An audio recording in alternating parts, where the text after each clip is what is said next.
We're happy to have Quinn, and he's ready for your questions. We'll start here. Quinn, right on the front row. Eric Bailey with the Tulsa World. Quinn, it's good to see you. I wanted to ask you, the OU-Texas games, the rivalry, crazy things happen every year. I want to just take you back to last year's game. Is that just an example how, we look back at the series over the last 5-6 years, it can come down to the wire? Is that just an example of what this series can do, and just anything can happen? Yeah, for sure. I mean, with rivalries like that, anything can happen, whether, we're ranked number 1 in the country and OU's not ranked, or vice versa. That's just one of those games where, you got to come out and be on your game, because, you're going to get the other team's best shot for sure. Stay on the front row. Ryan Chapman, Sooners and SI. Did you get to spend any time with Jackson Arnold at the passing academy, and just kind of what your impressions of him as he's kind of taken over across from you? Yeah, Jackson's a cool dude to hang around. He's a good dude, can obviously sling it. He grew up around the same area as me, and at Den Geyer, I believe, right? And I played Den Geyer in high school. I don't think it was back when Eli Stowers was there, actually. But no, growing up in the same area, you always, have good conversation starters right there. So, but no, he's a cool dude to hang around. He's going to do good things at OU. I already know. He's also a young guy, so I'm excited to see how they turn out, except for one game out of the year. Left side, third row. Tyler Shaw with KBTX in College Station. Quinn, growing up in the state, just how familiar are you with the Texas A&M rivalry, and how excited are you to be a part of the first team to kind of renew it this year? Yeah, it stopped playing back in 2011, if I'm correct. I was pretty young. I think I was 8, but, just hearing, stories and what my dad and family has talked about it, my dad actually said that he thinks that him growing up, he believed that the A&M game was bigger than the Red Rivalry game. So I'm excited to have that game back, and it's going to be a cool experience, especially going to Kyle Field, Thanksgiving weekend, and I know that place is going to be rocking. So we're all pretty fired up for it. Right side, third row, then pass it to your right.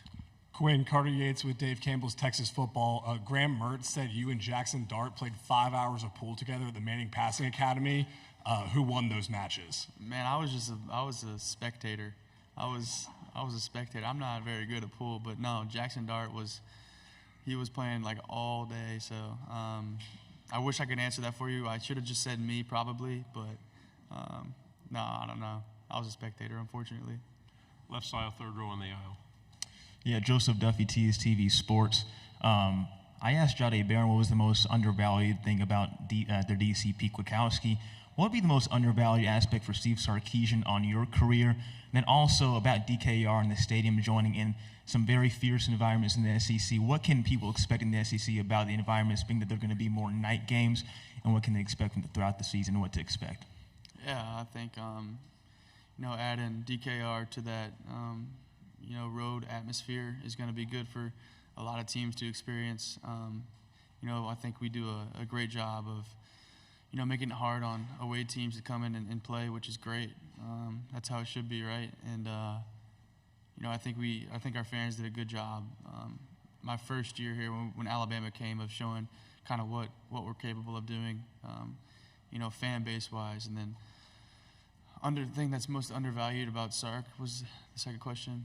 I think just the way that he gets vulnerable with us and shares his life experiences with us, and ultimately just wants us to become better people and a better man, and honestly a better father and husband overall.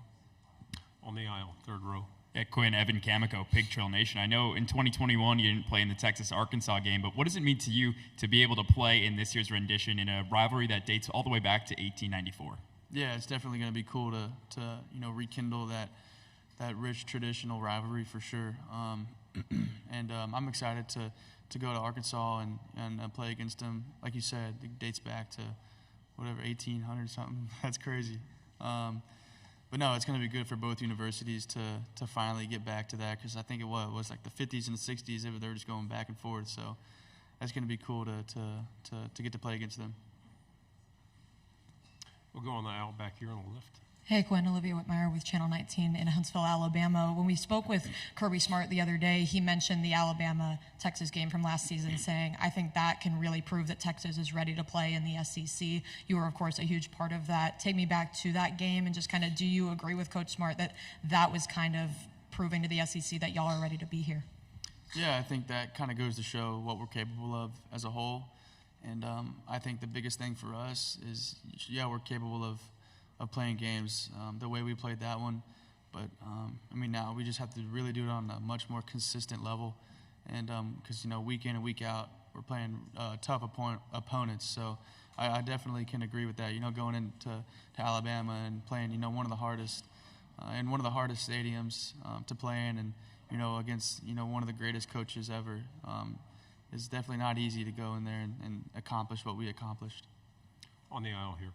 Chris Hummer, 24/7 Sports. Quinn, you grew up watching Texas. I know you were a little young when Case McCoy was slinging it, but I think a lot of people probably view you in a similar light at this point to Case and Vince in some ways. Like, what do you think of that spotlight on you, and how do you think about your role as the Texas QB?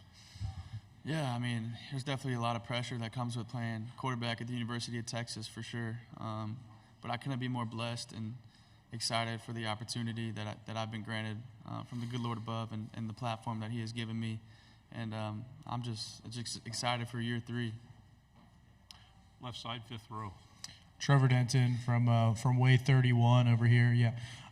Quinn, it's a fascinating schedule. Trip to Michigan, you're hosting Georgia, all these old rivalries back. What was kind of your first reaction when you saw the schedule released and all those interesting matchups? What was your first reaction?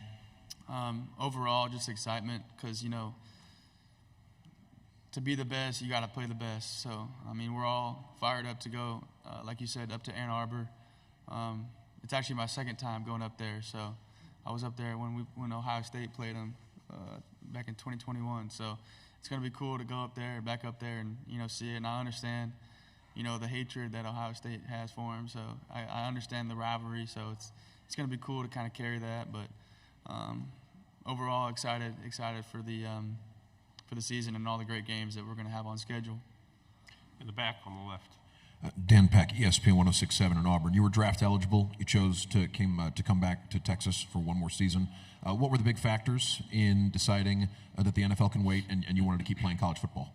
Yeah, I think one of the main things for me was just getting more experience under my belt. And, there's kind of a line of demarcation for guys who really have success in the league. And obviously there's some guys that have rare accounts of it not being this way. But, there's a line kind of like at 25 starts that guys, you really see like a jump in how their career went. And I just kind of wanted to give myself a better chance to have a long and successful career in the NFL, because I don't want to be a guy that just comes and goes. I want to be somebody who's remembered. Second row. Justin Wells, Inside Texas.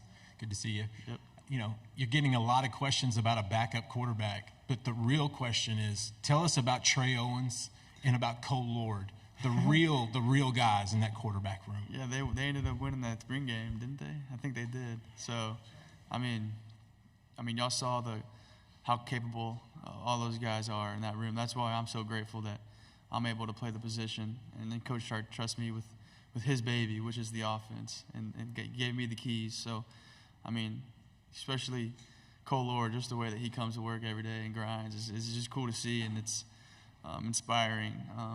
And Trey, he's a young guy, and he's like goofy, and it's funny to be around. So it's just been cool to see both of them grow for sure. Final question here in the front. AP Stedham, AP and Kelly, as we see at syndicated radio. What can you tell us about the 2 transfers from Alabama, receivers, and what do you anticipate telling your teammates about playing in the big house in Ann Arbor? Both of those guys have come in, full speed and have really succeeded within the offense. I think they do some similar things on offense over there at Alabama that we do over here at Texas, just because, Coach Sark came from there, so they're going to carry some of his stuff. But no, they've done a great job, and obviously we've seen glimpses of what both of them are capable of doing. Isaiah came on late for them, and, Amari had a good play against us. He made a couple of our defenders look silly, but both of those guys are going to be big contributors for us for sure. I mean, and then going up to the big house, yeah, I mean, it's gonna be an awesome environment. Place is gonna be rocking, especially all the hype just because it's an early game, and they're coming off a really big win or the national championship, and yeah, the team up north. Quinn, thank you very much. Wish we had Thank more you. time. Thank you.